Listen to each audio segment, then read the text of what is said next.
Hello friend, नमस्कार। Malvi sir class में आपका स्वागत है and welcome to the Malvi sir class. And today I have brought very demanding, very special topic, note making.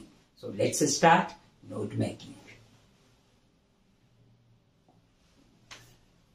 Note making title, we'll discuss title and notes on the basis of an unseen passage. Means we'll say unseen passage. Title will take out and we'll prepare notes. So what is the process of notes? Let's see. अब हम उसको देख लेते हैं कि process क्या है. Note बनाना एक स्रोत से महत्वपूर्ण जानकारी रिकॉर्ड करने का एक तरीका है. मतलब आपके पास कोई सा भी स्रोत है, आप कहीं पढ़ रहे हो, कोई बुक पढ़ रहे हो, कहीं सुन रहे हो, तो वो जो स्रोत है वो वहां से जानकारी को रिकॉर्ड करना उसका एक तरीका है नोट बनाना. मतलब आप उतनी सारी नहीं लिख सकते तो एक नोट बनाइए. फिर यह स्रोत कोई भी हो सकता है, पुस्तक, लेखक, बैठक, कोई मौखिक चर्चा, डिस्कशन, कुछ भी चल रहा है. नोट बनाने में लेखक जो होता है यानी राइटर, सूचना के सार को रिकॉर्ड करता है. यानी क्या करता है, जो उसको पढ़ता है, जो लिखता है, वो पूरा जो उसका निचोड़ बोलना चाहिए, हम उसको ये बोले, उसको वो नोट करके रखता है. और ये हमें सोच को समझने और स्पष्ट करने में मदद भी करता है. और फिर उसमें जो दिया हुआ है उसको हम जब टॉपिक को निकाल लेंगे कि हम उसे क्या दिया है उसमें, तो उसको पढ़कर समझने में भी हमको एक आइडिया हो जाएगा. यदि हम उस जो भी हम पढ़ रहे हैं उसमें से जो हम टॉपिक निकाले, जो सेंट्रल आइडिया निकाले, सेंट्रल पॉइंट निकाले या निचोड़ निकाले, तो उस पर हम सोच भी सकते हैं कि और उसको समझ सकते हैं फिर और उसको क्लियर कर सकते हैं. नोट्स बनाने से, बनाए गए नोट्स के माध्यम से बहुत समय की बचत होती है. अब क्या होता है, कोई लॉन्ग टॉपिक है, हम यदि उसको नोट्स बना ले तो वो जो नोट्स है वो हमको हेल्प करेंगे और उससे हमारा टाइम बचेगा. नेक्स्ट टाइम यदि हमको फिर से उसी टॉपिक को पढ़ना है तो क्या होगा, वो ये होगा कि हमारा टाइम बचेगा कि हमने इतना सारा पढ़ना है, फिर से नहीं पढ़ना पड़ेगा हमको, तो हमारा टाइम बचेगा. इसलिए भी नोट्स बहुत जरूरी है. एक संक्षिप्त नोट से बहुत सी जानकारी की एक झलक मिल सकती है. मतलब एक झलक हमको मिल जाएगी. कैसे झलक, कि हमने बहुत सा बड़ा टॉपिक था उसको छोटा सा कर लिया, तो हम उसमें एक पॉइंट कुछ देख ले तो हमको सारी स्टोरी, उसके जो आसपास की जो उसका बैकग्राउंड है, उसकी सराउंडिंग, सारा एक वर्ड कई बार हमको बहुत सारी चीजें याद दिला देता है. तो इसलिए हमें नोट बनाना, नोट का महत्व ये है. अब हम और आगे देख सकते हैं नोट्स बनाने से लाभ क्या है भाई. तो अब हम देखें एक एक करके. परीक्षा या जो एकेडमिक लेखन में इसका बहुत महत्व है. यानी हम परीक्षा के लिए यदि कोई तैयारी कर रहे हैं या हमारा एकेडमिक के लिए हम कुछ प्रिपरेशन कर रहे हैं तो उसके लिए इसका बहुत महत्व है. कोई भी लेक्चर होता है, कहीं हम पढ़ने जाते हैं, कोई कोचिंग जाते हैं या कुछ कॉम्पिटिटिव एग्जाम की तैयारी करते हैं तो भी हमको नोट्स की बहुत जरूरत पड़ती है. क्योंकि हम सारा तो नोट कर नहीं सकते. कोई व्यक्ति बोल रहा है, कोई लेक्चर चल रहा है, तो आपको नोट्स लिखवाया नहीं जा रहा है और आपको खुद प्रिपेयर करने होते हैं, तो फिर क्या करेंगे, हम पूरा नहीं लिख सकते. क्योंकि जो स्पीकर होता है वो तो फटाफट बोल देता है, लेकिन आपको उस समय ये काम में आएंगे ट्रिक्स. तो इसलिए उसको बहुत ध्यान से, एग्जाम की दृष्टि से तो ये है ही काम का कि आगे हमें बनाना कैसा है, वो मैं एग्जाम की दृष्टि से बताऊंगा. लेकिन नोट्स एक्चुअल में क्यों जरूरत है ये हम समझ रहे हैं, इसका क्या लाभ है. फिर भविष्य में उपयोग के लिए मुख्य बिंदुओं का एक संकलन. मतलब जो टॉपिक पढ़े तो हमारे पास बहुत सारे पॉइंट्स जमा हो जाएंगे और पॉइंट से हम आगे कुछ भी उसको यदि हमको एक्सप्लेन करना है उसको डिटेल में तो हम कर सकते हैं. फिर आवश्यकता पड़ने पर नोट बनाकर रखी गई जानकारी का उपयोग हम कर सकते हैं. कोई भी जरूरत पड़ी, किसी भी पिछली घटना जो हमने सुनी हो या कही गई हो उसको याद रख सकते हैं हम उस पॉइंट से. फिर नोट हमें ध्यान केंद्रित करने, समझने में मदद करने के साथ ही एक रिकॉर्ड भी देता है. उससे हम क्या क्या कर सकते थे, हमारा ध्यान केंद्रित कर सकते, समझने में मदद मिलती है हमको उस नोट से, और हमारे पास एक रिकॉर्ड रहता है. फिर नोट बनाने का प्रारूप लेखक को भारी दस्तावेजों को जल्दी से याद देखने में मदद करता है. अब क्या होता है, हमारा जो प्रारूप होता है उसमें क्या होता है, जो भारी भरकम बहुत सारी जानकारियां होती है उसको हम जल्दी से कैसे याद करें, ये उसका एक तरीका हो सकता है। और नोट्स अपने शब्दों में हो तो किसी भी तरह के टॉपिक को समझ सकता है। अब ये जो नोट्स होते हैं ये बहुत स्पेशल, इसमें भाषा का हम उपयोग नहीं करते, एकदम अपने को जो समझ में आ जाए। कोई बहुत हेवी वर्ड है, बहुत भारी भरकम वर्ड है, तो उसका हम अपने भाषा में लिखे ताकि हम जब समझे तो बोला अच्छा अच्छा है, एकदम सरल भाषा में। नहीं तो कठिन लिख लिया तो पता चला हमको समझ में नहीं आ रहा, उसका मीनिंग फिर हमको देखना पड़ रहा। तो जो नोट्स होते वो भाषा जो होती बहुत सरल होती है। फिर मुख्य बिंदुओं और विवरणों के बीच अंतर भी रहता है। जो मुख्य बिंदु और फिर उसके बारे में जो डिटेल है उससे एक अलग अलग अंतर भी बन जाता है। तो ये हमारे नोट्स बनाने से हमको लाभ होते हैं। अब इसकी भाई प्रक्रिया क्या है, प्रोसेस क्या रहेगी इसकी? तो प्रोसेस ये रहेगी कि सबसे पहले क्या करना है कि दिए गए पैसेज को पढ़ लेना है हमको। फिर महत्वपूर्ण वाक्यों को रेखांकित करना, मतलब अंडरलाइन कर ले हम। तो पहले क्या करें, रीडिंग करें पैसेज को, फिर अंडरलाइन कर दे, और शीर्षक यानी टाइटल और उप शीर्षक जो होते सब हेडिंग उसमें बनाने में हमको हेल्प मिल जाएगी। यदि हम जो महत्वपूर्ण वाक्य है, कुछ वर्ड महत्वपूर्ण हमको मिल गए तो हम उसको अंडरलाइन करते चले।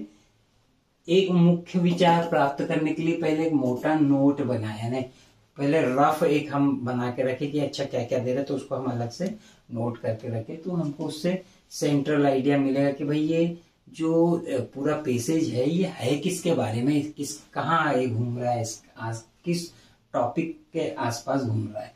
फिर अंतिम नोट के लिए उन्हें तार्किक क्रम यानी एक लॉजिकल क्रम बनाए कि एक के बाद नहीं तो ऐसा पता चला हमने नीचे का सेंटेंस ऊपर लिख दिया, ऊपर का नीचे लिख दिया और वो उनका एक दूसरे से कोई कनेक्शन नहीं। तो एक क्रम भी व्यवस्थित होना चाहिए। फिर उपयुक्त नोट बनाने के प्रारूप का प्रयोग करो। फिर एक प्रारूप होता है जो मैं आपको आगे बताने वाला हूँ, वो एक ड्राफ्ट तैयार कर ले, वो ड्राफ्ट हमको पता होना चाहिए ताकि उससे एक के बाद क्रम से हमारे पास सिस्टमेटिक जमा रहे, नहीं तो पता चला हमें उलझ गए, उसमें समझ में ही नहीं आ रहा है। और फिर पैसेज के विचार या संदेश को न बदले, ये बहुत महत्वपूर्ण बात कि जो वो बोला उसमें हम अपना कुछ न डाल दे। अपने ही पता चला उसमें हम पढ़ते पढ़ते अच्छा मैं तो फिर अपने विचार डाल दिए उसमें कुछ बनाते हुए, तो ऐसा कदापि न करे। जो पैसेज है जिस विषय में दिया है हमको वैसे ही रहने देना है, अपने तरफ से कुछ भी नहीं जोड़ना है। फिर और देखे आगे क्या करना है। नोट बनाने के प्रारूप के लिए याद रखना है जो कुछ बातें, वो अब कैसे कैसे बनाएंगे, प्रोसेस देख।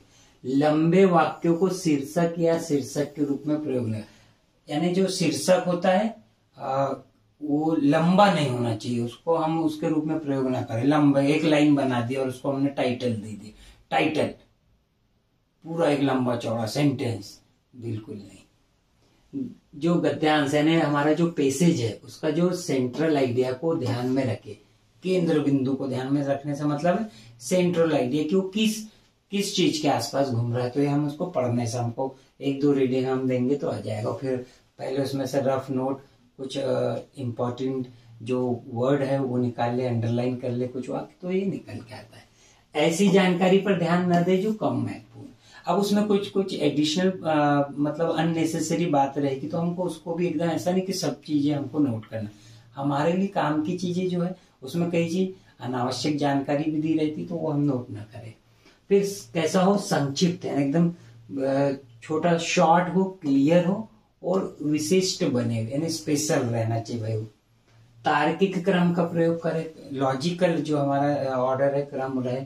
उचित संकेत का प्रयोग करें, ये बहुत अच्छी बात। उचित संकेत यानी आप इसमें कोई भी सिंबल्स का ज्यादा से ज्यादा यूज करें। अब सिंबल्स मतलब जैसे हमको कुछ बड़ा किसी चीज से तो ग्रेटर, ऐसे, इक्वल, इस टाइप से आपको माइनस प्लस, ये आप मैथ्स के यूज कर सकते हैं। बहुत सारे जितने सिंबल्स होते हैं और आजकल तो मोबाइल में मैसेज की भाषा में आप बहुत सारे, तो आप उनका भी उपयोग कर सकते हैं। सिंबॉलिक यूज आप उसमें कर सकते हैं नोट्स बनाने में।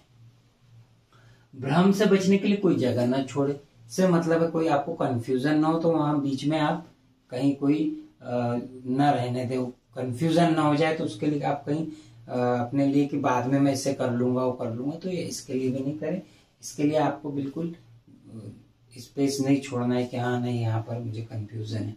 अपना स्वयं का संस्करण है समझ शामिल न करें, अपने कोई आइडिया संस्मरण, अपनी कोई घटना याद आ गई वही जोड़ दी उसमें, वो नहीं करना है।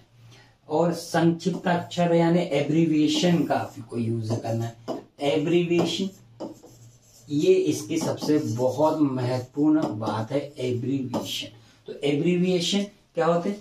जो शॉर्ट, जो बहुत चलन में है कि हमको एमपी लिखना है, हमको एएम लिखना है, पीएम लिखना है, एनसीसी लिखना है, गवर्नमेंट लिखना है, टीचर और जो डॉक्टर, इंजीनियर, इनका जो शॉर्ट जो चलन में, ये यदि ऐसे कोई वर्ड आते हैं जो स्टैंडर्ड वाले हैं, ये तो हमें ले सकते हैं। अब हमें कुछ एब्रीविएशन बनाने भी पड़ सकते हैं, जो कोई लॉन्ग कोई हमारे पास वर्ड है तो हम बना सकते हैं। तो हम उसमें से वाउल्स हटा देंगे तो वो हमारे पास बन जाएंगे, वो मैं और बताने वाला हूं इसमें आगे।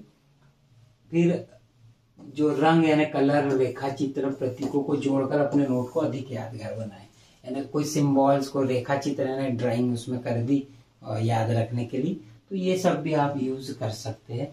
तो ये इसमें हमको जब बना रहे तो हम ये सब यूज में ला सकते हैं, ताकि हमको आसानी से हम कोई नोट्स बना सके। अब नोट्स बनाने का जो प्रारूप, अब ये जो हम एग्जाम में जो फॉलो करते हैं और जो आता है नोट्स बनाने की, तो हम ये एक इस तरह का नोट्स बना ले कि सबसे पहले हमारा यहाँ पर टाइटल यानी हेडिंग, जो भी पूरा हम पैसेज पढ़े जिस चीज के बारे में, वो हम यहाँ लिख दे। और कहा गया कि पूरी ऐसा इतना बड़ा ऐसा सेंटेंस नहीं होना, छोटा सा होना, वाक्य का एक छोटा सा टुकड़ा देखने में लगे कि हाँ भाई ये टाइटल है, हेडिंग है। यदि आपने सेंटेंस लिख दिया तो फिर उसमें आपके मार्क्स कट जाएंगे, क्योंकि टाइटल पे 1 नंबर एग्जाम में देते हैं। अब वो 1 में यदि गड़बड़ी तो फिर इसलिए कोशिश करें एकदम छोटा सा बने। फिर सब हेडिंग उस टाइटल के इर्द गिर्द जो घूमते हुए हमारे जो मेन बातें उसमें निकल के आएगी, तो वो हम सब हेडिंग में डाल सकते। तो ये सब हेडिंग, ये नंबर 1 हेडिंग तो हम इनको नंबर 1, नंबर 2 और नंबर 3 भी ऐसे दे सकते हैं।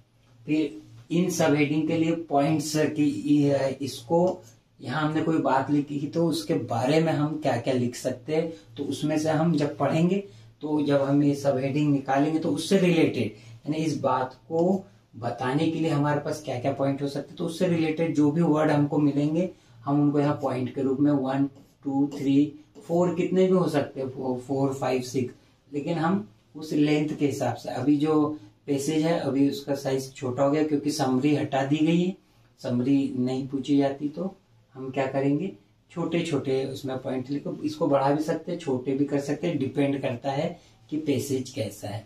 तो और ये एक आइडियल जो है हमारा ड्राफ्ट है, सबके जो नोट्स है वो अलग अलग बन सकते हैं। इसमें ऐसा घबराने की बात नहीं कि जैसे ग्रामर में क्या होता है कि सारे आंसर सबके एक जैसे आएंगे, इसमें सबके नोट्स एक जैसे नहीं बन सकते, बहुत डिफरेंट आ सकता है।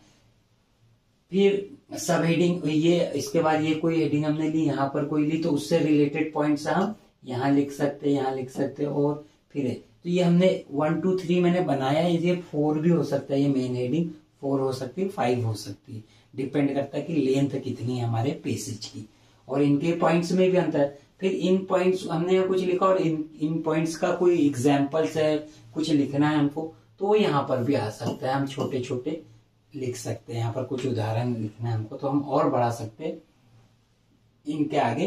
तो यहाँ हम यदि जगह नहीं तो हम ये नीचे ला सकते हैं, तो ये वाला जो है और नीचे चला जाएगा, ये हम लिख सकते हैं कि नीचे एक। लेकिन हमारे ये जो पॉइंट है ये ऐसे खुले हो, क्लियर दिखने में हो, ऐसे नहीं कि इनको मिक्स कर दिया, समझ में नहीं आ रहा कि ये यहाँ इधर कर दिया तो समझ नहीं आएगा इसका है कि इसका है, तो एकदम क्लियर कट हो तो बहुत अच्छा रहेगा। अब हम इसको पॉइंट भी दे सकते हैं, ये 1 है तो इसका 1.1 दे दिया, 1.2 दे दिया, 1.3 दे दिया। अब मान लो इसमें इसको देना है और ये 1.3 का है तो हम इसको 1.3.1 ऐसा भी दे सकते। तो ये अलग अलग है, ये बहुत कंपलसरी नहीं, ये जरूरत पड़ने पर हमें बना सकते हैं कि यदि और हमको ऐसा लग रहा है कि यहाँ हमने कोई टॉपिक लिखा, उसको सपोर्ट करने के लिए कोई यहाँ पॉइंट लिखे, फिर ये पॉइंट के और सब हेडिंग आती है। यहाँ सब हेडिंग का मतलब ये नहीं होगा कि ये वाली सब हेडिंग जैसा, इनके लिए यहाँ पर कुछ सब हेडिंग यानी सब पॉइंट भी बोल सकते हैं हम, तो ये यहाँ पर हम लिख सकते हैं। फिर ये ऐसे इसके भी सबके या इनके हो, ये सब मतलब कंपलसरी नहीं कि आएगा, हो सकता है इसी में एक आधा आए, यहाँ ना आए, और ये यहाँ पर ज्यादा आ जाए, यहाँ कम आए, तो डिपेंड करता है यहाँ, या ये पूरे आए ही ना, कुछ भी हो सकता है, लेकिन हमारा ये ड्राफ्ट ऐसा रहे।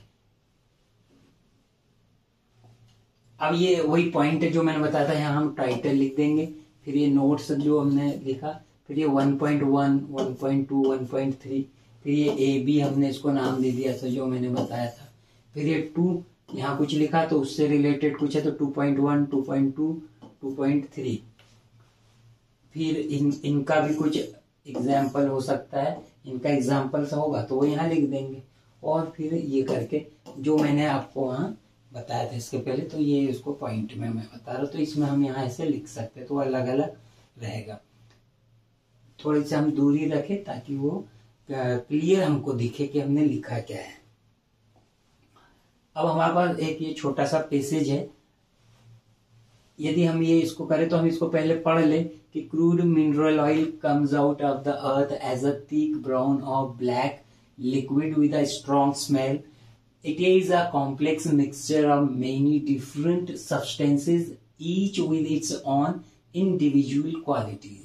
Most of them are combinations of hydrogen and carbon in varying proportions. Such hydrocarbons are also found in other forms such as bitumen, asphalt, and natural gas. Mineral oil originates from the carcasses of tiny animals and from plants that live in the sea. Over millions of years, these dead creatures form large deposits under seabed, and ocean currents cover them with a blanket of sand and silt. As this material hardens, it becomes sedimentary rock and effectively shuts out the oxygen, thus preventing the complete decomposition of the marine deposits underneath. The layers of sedimentary rocks become thicker and heavier. Their pressure produces heat which transforms the tiny carcasses into crude oil in process that is still going on today. तो ये हमारा एक छोटा सा, अब हम इसको पढ़ते गए तो ये यदि हम इसको 1, 2, 3 रीडिंग दे दे तो हमें पता चलेगा कि ये जो क्रूड ऑयल है वो बनता कैसे, जैसे डीजल पेट्रोल हम जिससे मिलता है हमको, वो बनता कैसे है उसके ऊपर ये दिया हुआ है, उस विषय में ये लिखा हुआ है। तो हमने जैसे मैंने कलर से अलग करके रखा कि क्रूड मिनरल ऑयल के बारे में ये है, तो हमारा अक्सर क्या होता है जो हमारा जो टाइटल है वो हमको क्या होता है शुरू में मिल जाता है। तो एक क्रूड ऑयल के बारे में दिया है, एक जगह यहाँ की क्रूड ऑयल प्रोसेस में है तो ये यहाँ से मिल गया, तो इससे पता चलता है कि ये पूरा क्रूड ऑयल के बारे में बोला है। तो ये हमारा टाइटल हो गया क्रूड मिनरल ऑयल। अभी कैसे बनता है तो और ये तो हमने उसमें से क्या किए, हमने उसमें से जो काम के हमारे को ऐसा लगता है जैसे कि ये थिक ब्राउन कलर का बनता है, ब्लैक लिक्विड होता है, उसको स्ट्रॉन्ग स्मेल होती है, फिर ये एक तरह का कॉम्प्लेक्स मिक्सचर होता है, मेनी डिफरेंट सब्सटेंसेस हैं उसमें मिले हुए होते हैं, उनकी खुद की क्वालिटीज होती है, और ज्यादातर जो है कॉम्बिनेशन का है हाइड्रोजन और कार्बन का है, और वेरिंग प्रोपोर्शन है, अलग अलग प्रोपोर्शन में ये मिले हुए होते हैं। ये जो हाइड्रोकार्बन है ये कहाँ, ये bitumen, asphalt and natural gas के रूप में हमको मिलते हैं। और फिर मिनरल ऑयल जो ओरिजिनेट्स होते हैं वो कहाँ से, कैसे सब टाइनी एनिमल जो है इनसे वो बनते हैं। And plants that live in the sea, और मिलियंस ईयर्स से ये डेड क्रिएचर्स जो है लार्ज डिपॉजिट बहुत बड़ी संख्या में जमा होते जाते हैं। Sea bed ocean currents cover them with blanket of sand and silt, अंदर एक कवर लेयर में वो दब जाते हैं। फिर ये जो और ये सेडिमेंट्री जो बन जाते हैं रॉक के रूप में, चट्टान के रूप में, और शट्स आउट द ऑक्सीजन, चट्टान बन जाती है तो ऑक्सीजन जाना बंद हो जाता है। फिर ये कंप्लीट डिकम्पोजिशन हो जाता है, और फिर ये सेडिमेंट्री रॉक थिकर हैवियर, ये थिकर हैवियर क्या बन जाती है, रॉक जो होती है वो थिकर और हैवियर हो जाती है, तो उससे प्रेशर बन जाता है। ये प्रेशर प्रोड्यूस करता है हीट, और ये ट्रांसफॉर्म कर देता है ट्राइनिक एसिड को क्रूड ऑयल में। और ये प्रोसेस जो है ये गोइंग ऑन है, चल रही है, तभी तो ऑयल हमको मिलते रहता है, नहीं तो खत्म नहीं हो जाता। तो इस टाइप से हमने देखा कि जो जो हमारे वर्ड काम के हैं हमने उनको जमा लिया, पहले देख लिया कि काय के बारे में बात बोली जा रही, तो हम उसको 2-3 पॉइंट बना देंगे। तो हमने पढ़ा 2-3 बार, तो हमने उसको इस टाइप से कि सबसे पहले उसमें यदि उसकी बात करें तो इंडिविजुअल क्वालिटी, यानी वो जो ऑयल था उसकी क्वालिटी उसमें दी हुई थी, तो हमने उसको इंडिविजुअल यानी खुद की क्वालिटी क्या क्या थी उससे नाम दे दिया। फिर उसमें कॉम्बिनेशन हम H2O, ये H2O क्या था उसमें, हाइड्रोजन, और ये कार्बन, फिर वेविंग प्रोपोर्शन हाइड्रोकार्बन, ये आपको दिख रहा है कुछ अलग अलग ABCD टाइप। फिर dead creature form large deposit, ये कैसे बनता है आखिरी में वो दिया। तो ये हमने कुछ 2-3 इसके हमारी सब हेडिंग मिल गई थी। फिर हमने क्या किया है उससे रिलेटेड इंडिविजुअल क्वालिटीज में क्या क्या थी कि वो थिक था और ब्राउन था, ब्लैक लिक्विड था, तो ये हमने उसको ये ऐसे बना दिया। अब ये जो है इसमें स्पेलिंग थोड़ी हट के दिख रही है, क्या था ये है, हमने एब्रीविएशन बना दिया उनके। अब एब्रीविएशन स्टैंडर्ड नहीं है तो हमने क्या किया खुद ही बना दिए। अब ये थिक, तो ये थिक था तो THICK, तो हमने इसको ऐसा कर दिया, उसमें से वावल निकाल दिया। और वो ब्राउन था तो ब्राउन ऐसा था तो हमने उसको BRON लिख दिया कि भाई ब्राउन, यानी जल्दी में हम ऐसे लिख देंगे तो बाद में जब हम लिखेंगे तो ब्राउन आ जाएगा, हमको याद कि हाँ भाई मैंने पढ़ा था ये। ब्लैक लिक्विड, फिर ये स्ट्रॉन्ग, अब स्ट्रॉन्ग पूरा लिख दिया। स्मेल छोटा सा था वो, जैसे कोई बड़े हमको लगे कि यदि हम लिखे तो ये बड़ा हो जाएगा, इसलिए हम वो वाले को पूरे अच्छे कंपलसरी भी नहीं रहता कि आपको करना ही पड़ेगा, पर जो बड़े बड़े वर्ड है इनको कर दे हम तो हमारा नोट्स क्या, नोट्स का मतलब भी तो हमें है ना। यदि हमको ऐसा लगेगा कि नहीं हमको क्या करना बड़े लिख दे, तो फिर नोट्स का मीनिंग कहाँ रह जाएगा। नोट्स का मतलब ये होता है कि आपको शॉर्टकट कुछ करना है, ऐसा कुछ करना है कि आप जल्दी जल्दी कर पाए। तो ये हमने करा। स्ट्रॉन्ग स्मेल जल्दी लिखा जाएगा, मान लो और कभी नहीं था तो हम उसको स्ट्रॉन्ग कुछ भी कर देते, STRNG कर देते, स्मेल को SML कर देते, कर सकते हैं यदि इच्छा हो तो। फिर कॉम्प्लेक्स को हमने देखो कर दिया मिक्सचर, तो ये कुछ थोड़ा बहुत हम कर सकते हैं। फिर यहाँ से वेरिंग को हमने कर दिया, प्रोपोर्शन को कर दिया, हाइड्रोकार्बन को कर दिया, फिर बिटुमेन, ये वो उसके पॉइंट मैंने बोले थे। तो ये हाइड्रोकार्बन के हमने क्या क्या फॉर्म थे वो हमने यहाँ एग्जाम्पल दिए, तो ये उसके सब हेडिंग हमने और बना दी, यहाँ पर सब पॉइंट बना दिए। नेचुरल गैस, ये नेचुरल है, ये एंड का यहाँ सिंबल बना दिए, तो ये सिंबॉलिक यूज भी कर सकते हैं जहां जरूरत है। फिर ये mineral oil originates carcasses of tiny animal, ये कहाँ से ओरिजिनेट, तो ये इसके एग्जाम्पल दिए हमने, तो ये उसके सब पॉइंट हो गए। ये थर्ड पॉइंट देखिए, dead creatures form large deposit, तो covers with blanket of sand silt, this becomes sedimentary rock, such oxygen prevents complete decomposition, ये उसका सब पॉइंट हो गया यहाँ का सब हेडिंग। फिर ये thicker heavier sedimentary rock layer, और pressure transform the tiny carcasses into crude oil, और ये फिर क्रूड ऑयल में बन जाए। तो ये यदि हम इसको देखें तो ये बिल्कुल क्रम से हमने इसको जो हमारे मेन सेंटेंस जो वर्ड थे हमने उनको ले लिए हैं, तो ये हमारा पूरा एक नोट्स बन गया। इसमें कंप्लीट आपको मीनिंगफुल सेंटेंस नहीं लेना होता है कि आपने पूरा सेंटेंस जो मीनिंग दे आपको वो आपने ले लिया।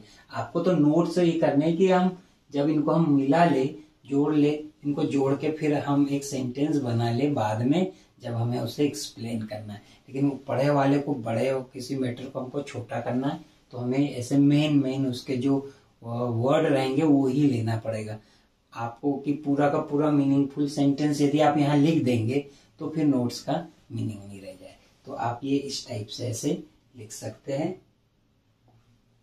अब इसमें हमने क्या क्या किया ये देखिए, अवॉइड यूजिंग स्ट्रक्चरल वर्ड। अब जो स्ट्रक्चरल वर्ड था हम उनको अवॉइड कर देते, जैसे कि प्रोनाउन होते हैं, प्रोनाउन के I we you they he she it, ये जो भी सब्जेक्ट का काम करते हैं हम उसको अक्सर हटा देते। ऑक्सिलरीज जो helping verb am is are have has या कोई भी मॉडल्स वगैरह आए हम सब हटा देते। इसके अलावा अननेसेसरी जो प्रीपोजिशन जिनकी हमको ऐसा लगे कि जरूरत नहीं, ये वर्ड के बीच में जुड़े रहते जो 2-3, तो यदि वर्ड को हम लिंक करके नहीं लिख रहे तो उनकी भी हमको जरूरत नहीं, हम उनको भी हटा देते। और अननेसेसरी कंजंक्शंस भी जो जोड़े रखते दो सेंटेंस को, दो वर्ड को अलग अलग टाइप से, उनकी भी हमको इसमें जरूरत नहीं, क्योंकि हमको तो वैसे ही छोटा करना है तो हमको कंजंक्शन लिखना ही नहीं है। फिर क्या करना है, ट्राई टू यूज एब्रीविएशन, जो मैं एब्रीविएशंस बता रहा था वो आप इसका यूज कर सकते हैं। मेक योर नोट्स अट्रैक्टिव और omit vowels of the long words, like कि मैंने बताया था उनको ओमिट कर दो, छोड़ दो उनको, जो बड़े रहते उसमें से वावल्स निकाल दो तो छोटा बन जाता है। जैसे हाइड्रोकार्बन को हम इस तरह लिख सकते हैं, हमने क्या किया, हाइड्रोकार्बन ऐसे लिखना है तो हाइड्रोकार्बन, अभी हम देखिए ये यहाँ से ये ओ हटा दिया, ये ए हटा दिया, ओ हटा दिया, तो थोड़ा सा छोटा बन गया और दिखने को में भी दिख जाता है कि हाँ भाई ये हाइड्रोकार्बन है। या इसी में यहाँ पर लिखा हुआ है ये अननेसेसरी, ये वाला इसको हमने ऐसे लिख दिया, या स्ट्रक्चरल को हमने इस टाइप से लिख दिया। तो और यूज स्टैंडर्ड एब्रीविएशन, और जो स्टैंडर्ड वाले बने बनाए हैं जो चलन में पहले से, वो यदि है वर्ड तो उसका यूज कर लीजिए। हमको पता ही बहुत सारे जो हम यूज एब्रीविएशन आप यदि पढ़ेंगे तो एब्रीविएशन की एक लिस्ट है बहुत लंबी चौड़ी, आप वो सारे एब्रीविएशन पढ़ लीजिए। एक वीडियो में एब्रीविएशन का भी आगे ना पीछे बना के इसमें लोड करूंगा, तो आप बिल्कुल वो देख लीजिए। तो ये हमने देखे नोट्स में हम क्या क्या कर सकते हैं, तो ये पूरा डिपेंड करता है। और एक और कि हम कितनी समझ रखते हैं, यदि हमारे पास कोई अनसीन आया तो हम उसको कितना समझते हैं। यदि हमें ऐसा लगता है कि ये बिल्कुल समझ में नहीं आ रहा है, तो जो पॉइंट मैंने लास्ट में बताया कि हम स्ट्रक्चरल वाले वर्ड वो हटा दे, जो अननेसेसरी जिनकी जो प्रीपोजिशन कंजंक्शंस है, प्रोनाउंस है, वो हटा दे, तो हमारे पास बचे रहेंगे जो मेन नाउन के रूप में जो उसमें महत्वपूर्ण है, जिसके बारे में बात की जा रही है, या एडजेक्टिव्स है, उनको लेकर हम नोट्स बना सकते हैं। मेन वर्ड हम लिख सकते हैं, क्योंकि हमको पूरा सेंटेंस लंबा पूरा मीनिंगफुल सेंटेंस लिखना है ये बिल्कुल जरूरत नहीं। तो आप ये बिल्कुल ना सोचे कि मैं कौन सा लिखूं कौन सा नहीं लिखूं, आराम से बस उसको पॉइंट बनाते चले कि वो किस विषय में बोला जा रहा है, थोड़ा 2-3 बार पढ़ेंगे। और जितने ज्यादा आप अनसीन को पढ़ते जाए तो आपकी जो अंडरस्टैंडिंग है या कॉम्प्रिहेंशन है वो बहुत डेवलप हो जाएगी, तो आप बहुत आसानी से फिर बना पाएंगे। तो उम्मीद है कि आपको ये जो नोट्स का जो टॉपिक था ये समझ में आया होगा, और यदि नहीं आया होगा तो कमेंट बॉक्स में आप जरूर बताइएगा कि ये वाला क्वेश्चन हमें नहीं आया। और वीडियो भी पूरा देखिए ताकि आपको ये समझ में आ जाए पूरी चीज। मिलते हैं नेक्स्ट वीडियो में, तब तक के लिए गुड बाय।